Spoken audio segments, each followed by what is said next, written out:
BPL এর আসন্ন আসরকে সামনে রেখে শক্তিশালী দল গঠন করেছে নবাগত ফ্রাঞ্চাইজিস নোয়াখালী এক্সপ্রেস। সরাসরি চুক্তিতে 2 তারকা বিদেশিকে দলে নিয়ে চমক দেখায় তারা।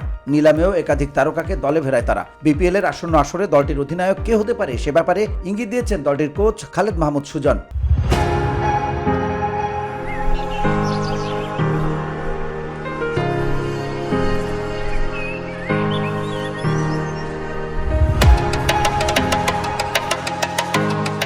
নিলামের আগে সরাসরি চুক্তিতে সৌম্য সরকারকে দলে ফেরায় নোয়াখালী। সুজনের প্রত্যাশা বাঁহাতি এই ব্যাটারি দলকে নেতৃত্ব দেবে, যদিও পুরো ব্যাপারটি নির্ভর করছে সৌম্যর উপর। তিনি অধিনায়কত্বের দায়িত্ব নেবেন কিনা সেটি এখন দেখার বিষয়। এ প্রসঙ্গে সুজন বলেন, আমি চাই যে সৌম্য ক্যাপ্টেন্সি করুক, যদিও করতে চায়, কারণ অনেক সময় প্লেয়াররা করতে চায় না, কারণ প্রেশার নিতে চায় না বাড়তি একটা। যদি করতে চায় তো আমি সৌম্যর কথা চিন্তা করি।